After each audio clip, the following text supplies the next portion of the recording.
नमस्कार मित्रों, स्वास्थ्य सूत्र में एक बार आपका फिर से स्वागत है। और आज ही हम एक नए विषय पर चर्चा करेंगे। एक नए विषय को देखेंगे कि क्या हम स्वस्थ भविष्य की तरफ बढ़ रहे हैं या हमारे ऊपर तेजी से कम उम्र में बुढ़ापा छाने लगा है। हम कम उम्र में बुढ़ापे के शिकार होने लगे हैं और हम बुढ़ापे के शिकार ही नहीं होने लगे, हम कम उम्र में बुढ़ापे में जो रोग होते थे उन रोगों से ग्रसित भी होने लगे हैं। तो आज हम इस विषय पर देखेंगे कि क्या हमारे ऊपर बुढ़ापा और बुढ़ापे से संबंधित रोग तेजी से सवार हो रहे हैं, तेजी से हमारे ऊपर अपना आक्रमण कर रहे हैं। जैसे कि हम स्वास्थ्य संबंधी पत्रिकाओं में देखते हैं, जो चिकित्सा संबंधी अनुसंधान खोजों के बारे में पढ़ते हैं, सुनते हैं, पत्रिकाओं में पढ़ते रहते हैं, या हम टीवी पर, टेलीविज़न पर या फिर रेडियो पर डिबेट देखते हैं, तो हमें लगता है कि शायद आने वाला भविष्य हमारा स्वास्थ्य की दृष्टि से उज्जवल होने वाला है। निकट भविष्य में हम तमाम तरह की बीमारियों पर विजय प्राप्त कर लेंगे, हम बीमार नहीं पड़ेंगे। क्योंकि जो खबरें आती हैं, जो सूचना हमें मिलती हैं, उनसे तो लगता है कि जैसे चिकित्सा के क्षेत्र में एक के बाद एक नए चमत्कार हो रहे हैं, एक से एक अद्भुत दवाएं खोजी जा रही हैं, एक से एक अद्भुत उपकरण बनाए जा रहे हैं, और इन सब से भविष्य में मनुष्य सभी रोगों से मुक्त हो जाएगा। मनुष्य को रोगों का सामना नहीं करना पड़ेगा। मनुष्य जो रोग रहित जिंदगी जी सकेगा। यदि रोग नहीं होंगे, रोगों की पीड़ा नहीं झेलनी पड़ेगी, तो एक मनुष्य को किसी डॉक्टर से कंसल्ट करने की क्यों आवश्यकता पड़ेगी? क्यों एक डॉक्टर एक मरीज को अस्पताल में भर्ती करने के लिए कहेगा, या एक आम व्यक्ति को बीमार पड़ के अपने जीवन की जो संचित धन राशि है क्यों अस्पताल में जमा करनी पड़ेगी? तो हमें लगता है कि जैसे हमारा भविष्य बहुत सुखद होने वाला है, रोग रहित होने वाला है। WHO या जो मेडिकल एसोसिएशन है पूरी दुनिया की, वो भी इसी बात पर प्रेरित करती हैं कि जैसे कि हमारा स्वास्थ्य की दृष्टि से बहुत उज्जवल भविष्य होने वाला है। और WHO ने तो आज से 50 साल पहले करीब 1970 में घोषणा कर दी थी कि वो पूरी दुनिया के हर व्यक्ति तक आधुनिक चिकित्सा सुविधाएं उपलब्ध करवाएगा। क्योंकि WHO या ज़्यादातर स्वास्थ्य संबंधी समस्याएं तो सिर्फ एक मेडिकल सिस्टम को जानती हैं, इसको हम मॉडर्न मेडिकल सिस्टम कहते हैं, आधुनिक चिकित्सा विज्ञान कहते हैं। उनके लिए इससे अलावा कोई चीज़ है ही नहीं। वो तो सोचते हैं कि जो आधुनिक दवाएं हैं, जो आधुनिक चिकित्सा के मापदंड हैं, वही एक व्यक्ति को निरोगी जीवन दे सकते हैं, रोग रहित रख सकते हैं। लेकिन परमात्मा ने या प्रकृति ने मनुष्य का सृजन इन दवाओं के सहारे नहीं किया कि ये दवाएं तो अभी 100 साल पहले से ही उपलब्ध हैं। लेकिन हमारी ये मानव सभ्यता की जो एग्जिस्टेंस है, मानव सभ्यता का जो शुरुआत हुई है, वो तो लाखों सालों से, हजारों सालों से है। तब ना तो आधुनिक मेडिकल साइंस थी, ना आधुनिक डॉक्टर थे, ना दवाएं थी, फिर भी हम थे और फिर भी स्वस्थ थे। आज भी मानव की बात करें तो 20-30% मानव सृष्टि के पास आधुनिक चिकित्सा की सुविधाएं उपलब्ध हैं। मैं अपने देश की बात भी करूं तो यहाँ भी 50% से ज़्यादा लोग ऐसे हैं जो आधुनिक चिकित्सा विज्ञान से अछूते हैं, दूर हैं, या जिन लोगों को मालूम तो है कि डॉक्टर बैठता है, अस्पताल हैं, लेकिन वो वहाँ किसी ऐसे लोगों की जाने की हिम्मत नहीं होती है। ये लोग डॉक्टरों के नाम से और मेडिकल सुविधाओं के और हॉस्पिटलों के नाम से डरते हैं, क्योंकि वो जानते हैं कि जितना वो पूरे महीने में नहीं कमाते, उससे ज़्यादा तो एक डॉक्टर अपने एक बार मिलने की कंसल्टेशन चार्ज कर लेता है। तो ऐसे में ये जो लोग हैं वो कैसे डॉक्टर से कंसल्ट कर सकते हैं, कैसे मेडिकल मॉडर्न सिस्टम का फ़ायदा उठा सकते हैं? क्योंकि उनको परिवार भी पालना है, अपने को जीवित रखना है, अपने स्वास्थ्य संबंधी समस्याओं का समाधान भी करना है। तो मैं WHO को ज़्यादा महत्व नहीं देता, इसी तरह का मैं महत्व मेडिकल संस्थाओं को भी नहीं देता कि उनके बहुत सारे दावे हैं और ऐसे दावे बदलते रहते हैं। लेकिन मेरा इतना अवश्य है कि यदि ये खबरें, ये न्यूज़ जो हम पढ़ते हैं, सुनते हैं, यदि ये यदि शाश्वत हो जाएं, सत्य हो जाएं, तो निश्चित ही मनुष्य का भविष्य सुधर सकता है। लेकिन हम इसके प्रतिकूल स्थितियां देखते हैं। वर्तमान में हम स्वास्थ्य को लेकर देखें, यदि चिकित्सा के क्षेत्र को देखें, तो हमारे लिए हमारे सामने बिल्कुल विपरीत और जो हम सोचते हैं उसके बिल्कुल विरोध में रिपोर्टें आती हैं कि लगता है कि आज तो चारों तरफ बीमारियों का ही आक्रमण है, हर व्यक्ति बीमार है।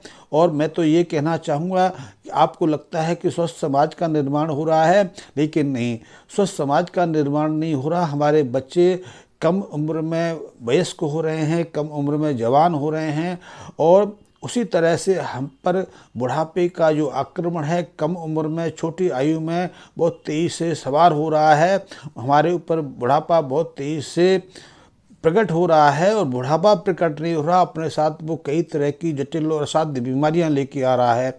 आपने देखा होगा कि आज हमारे जो समाज की हमारी अपनी बेटियां हैं वो कम उम्र में रसोला हो जाती हैं, उनको मासिक का शुरुआत हो जाती है। पहले 13-14 साल के बाद लड़कियों को मासिक की शुरुआत होती थी, लेकिन आज आधुनिक खान पान या आधुनिक जो चिकित्सा जो मापदंड हैं या जो हमारा खान पीन है, उन सब के कारण हमारी जो छोटी छोटी बच्चियां हैं 7 या 8 साल की उम्र में, जब उनके पास अपने शरीर को संभालने की भी बुद्धि नहीं होती है, वो ऐसे बाल बुद्धि के साथ में रहती हैं जिन्हें अपने शरीर का कोई ख्याल नहीं रहता। वो रजस्वला हो जाती हैं, उनको मासिक आना शुरू हो जाता है, और जैसे ही जब वो 18 के आसपास पहुंचती हैं, 16-18 के आसपास पहुंचती हैं, तो उनका मासिक जो सर्कल है, मासिक जो धर्म है, वो अनियमित होने लगता है। या तो तीव्रता से ज़्यादा दिन तक आता है, या फिर कई कई महीने आता नहीं, या फिर वो बंद हो जाता है। ऐसे में उनको गर्भ धारण करने में, संतान उत्पन्न करने में बहुत बाधाएं, बहुत कष्ट झेलने पड़ते हैं। और ऐसा आपको लगेगा कि हमारे समाज के जो बुद्धिजीवी वर्ग है, जो संपन्न वर्ग है, जिसमें बच्चे पढ़े लिखे हैं, नौकरियां करते हैं, अच्छी नौकरियां करते हैं, वहाँ 30 से 35% जो दंपत्ति हैं वो निसंतान की श्रेणी में आते हैं, क्योंकि उनके अंदर वो क्षमता नहीं है कि वो अपने संतान को जन्म दे सकें। इसी तरह यदि जो हमारे बच्चे हैं वो 23 से जब जवान हो जाते हैं, तो उनके अंदर भी वो क्षमता नहीं रहती कि वो संतान को पैदा कर सकें, क्योंकि उनके सीमन में शुक्राणुओं की संख्या, जो स्पर्म की संख्या है, बहुत तेज़ी से घट रही है। और लगता है कि आने वाले 50 साल में ज़्यादातर समाज, जो हमारे बच्चे हैं, हमारे जो आने वाली संतान हैं, वो एंजियोस्पर्मिया की पेशेंट हो जाएंगी, उनके वीर्य में जो शुक्राणु की संख्या नील हो जाएगी। और ऐसे में हम कैसे कह सकते हैं कि हम स्वस्थ संसार की तरफ बढ़ रहे हैं। इसी तरह हमारा जो बालपन है, हमारी जो किशोरावस्था है, वो घट रही है, वो तो गायब ही हो रही है, क्योंकि बच्चे शैशव काल से सीधे वयस्क हो रहे हैं, सीधे ही वो जवान हो रहे हैं। उनका शरीर भी जवान हो रहा है, उनकी बुद्धि, विचार और सोच, व्यवहार, बर्ताव में भी वयस्कता आ रही है। इसलिए आज से 25-30 साल पहले 26-27 साल के विवाहित पुरुष भी अपने माँ बाप की आज्ञा से कोई निर्णय लेते थे, लेकिन आज ऐसी उथल पुथल मची है कि 15 साल के आसपास बच्चियां पहुंच के स्वयं निर्णय लेने पर बाध्य हो जाती हैं, उन्मुक्त जीवन जीना चाहती हैं। उनको कोई माता पिता से किसी तरह का परामर्श करने की आवश्यकता नहीं होती। ये तो बात बच्चों की हुई। मैं तो वयस्कों की बात करें तो वयस्कों में प्रौढ़ता बहुत तेज़ी से आ रही है कि कम उम्र में हम या हमारे वयस्क जो साथी हैं, हमारे जो जवान बच्चे हैं, वो बहुत तेज़ी से बुढ़ापे के शिकार हो रहे हैं। पहले बुढ़ापा जो 60 के बाद आता था, 65 के बाद आता था, आज वही लक्षण, वही शारीरिक कमजोरी, वो शिथिलता, वो आंखों में मोतियाबिंद आना, आंखों नेत्र ज्योति घटना, सुनाई कम देना, दांत झड़ने, बालों का सफ़ेद होना, या शरीर के अंदर जो अन्य अंग हैं उनमें विरक्ति आना, विकृति आना, कमज़ोर पड़ना, ऐसे लक्षण तो अब 35 के आसपास प्रकट होने लगे हैं, जो लक्षण कभी 60, 65, 70 साल के बाद आते थे। जैसे हृदय संबंधी रोगों को लें तो आज हृदय संबंधी रोग बहुत तीव्रता से बढ़ रहे हैं। पहले हृदय संबंधी रोगों की शुरुआत 10% लोगों में 60 से 70 के उम्र पूरा करने के बाद होती थी, लेकिन आज 40% से ज़्यादा जो हमारे वयस्क बच्चे हैं, हमारे जो 40-45 साल की उम्र के जो आबादी है वो हृदय संबंधी रोगों से पीड़ित हो रही है। इसी तरह उच्च रक्तचाप, जिसे हाइपरटेंशन कहते हैं, ब्लड प्रेशर का बढ़ना कहते हैं, वो तेज़ी से बढ़ रहा है।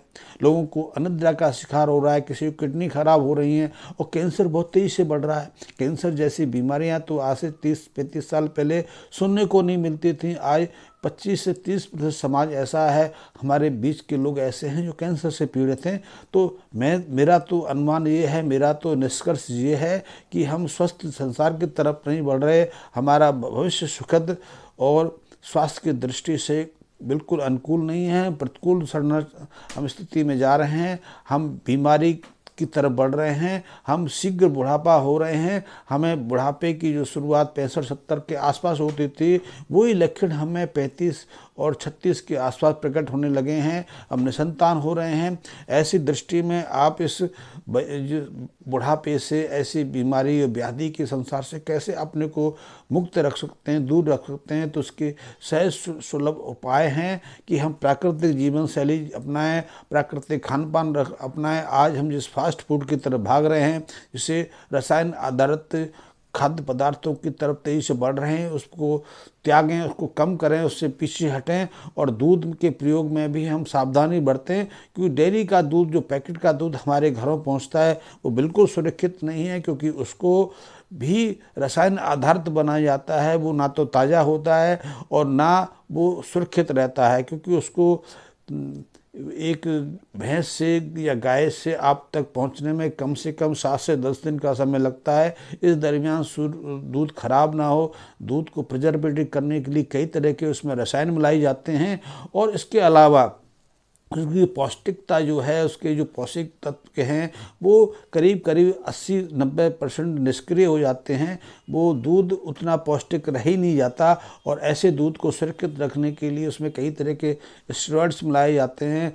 और जिन पशुओं से जो दूध एकत्रित किया जाता है, उनको भी स्टेरॉइड दी जाती हैं, उनको भी हार्मोन्स आधारित इंजेक्शन दिए जाते हैं। तो हार्मोन्स और स्टेरॉइड्स का अंश दूध में रहता है, जो हमारे शरीर में पहुंचता है। और यही हार्मोन्स और यही स्टेरॉइड्स और यही एंटीबायोटिक हमारे शरीर में प्रतिकूल असर डालकर हमें बहुत तेज़ी से बुढ़ापे की तरफ धकेलती हैं और हमें रोगी बनाती हैं। क्योंकि ऐसे फास्ट फूड में, ऐसे रसायन आधारित खाद्य पदार्थों से हमारे शरीर के अंदर फ्री रेडिकल्स बहुत तेज़ी से बनने लगते हैं। और ये फ्री रेडिकल्स हमारी कोश की संरचना पर इफेक्ट डालकर उनको नुकसान पहुंचाते हैं और उन कोशिकाओं को काम करने नहीं देते। वो अपनी कार्य क्षमता को खोने लगती हैं और इसके परिणाम स्वरूप हम तेजी से न केवल बुढ़ापे का शिकार बनते हैं, बल्कि विभिन्न रोगों का भी हम ग्रसित हो जाते हैं। तो ऐसे में आप प्राकृतिक जीवन शैली अपनाकर अपने को बुढ़ापे का शिकार होने से बचा सकते हैं।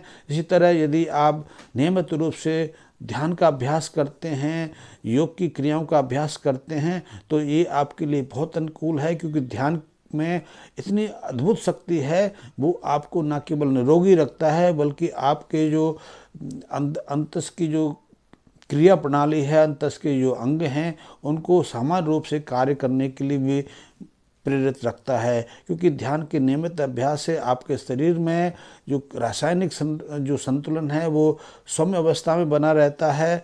ध्यान का हमारे जो सूक्ष्म जो अंग हैं, सूक्ष्म जो अंतःस्रावी ग्रंथियां हैं, उन्हें बहुत अनुकूल प्रभाव पड़ता है। ध्यान हमको तनाव मुक्त रखता है, हमें शिथिल नहीं होने देता, हमारी कार्य प्रणाली को समान रखता है। और ध्यान के अभ्यास से हमारे मस्तिष्क की जो कोशिकाएं हैं, मस्तिष्क के जो न्यूरॉन्स हैं, वो समान रूप से कार्य कर पाते हैं। तो ध्यान का नियमित अभ्यास कर सकते हैं। आप प्राकृतिक जीवन शैली को अपना सकते हैं। आप 7-8 घंटे की निद्रा का भी आनंद ले सकते हैं, क्योंकि निद्रा आपको निरोगी रखने में, स्वस्थ रखने में और आपके शरीर को चुस्त दुरुस्त रखने में बहुत मददगार है। तो अनिद्रा से आप बीमार पड़ते हैं, अनिद्रा से आप शीघ्र बुढ़ापे का शिकार बनते हैं, अनिद्रा आपके चेहरे की आभा को बिगाड़ती है।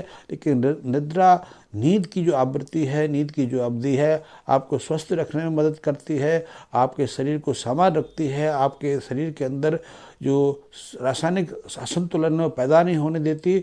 और निद्रा तो आती तब है जब तनाव मुक्त रहते हैं, तनाव रहित रहते हैं। तो ध्यान और योग की क्रियाएं आपको ध्यान तनाव रहित करने में बहुत मददगार होती हैं। तो ये सामान्य से उपाय हैं और इस संबंध में मैंने पहले भी कई वीडियो में काफ़ी कुछ प्रकाश डाला है, आप इस संबंध में वहाँ भी देख सकते हैं। और यदि आपको इस संबंध में कोई अतिरिक्त जानकारी लेनी है, मेरे साथ संपर्क साधना है, मेरे साथ मिलना है, क्योंकि मैं निःशुल्क बिना किसी स्वार्थ के निःशुल्क में लोगों को का मार्गदर्शन करता हूं, तो आप मेरे साथ आ सकते हैं। आप प्राकृतिक का भी आनंद ले सकते हैं, ध्यान और योग का भी अभ्यास कर सकते हैं। तो इस संबंध में भी आप मेरे कमेंट्स बॉक्स में मैसेज दे सकते हैं। और मेरे वीडियो यदि आपको पसंद आया है, जो विषय आपको अच्छा लगा, तो मेरे वीडियो को, मेरे चैनल को सब्सक्राइब अवश्य कर लें और इस वीडियो को दूसरों तक पहुंचाने के लिए इसको शेयर भी कर दें। मैं आपका धन्यवाद करता हूं।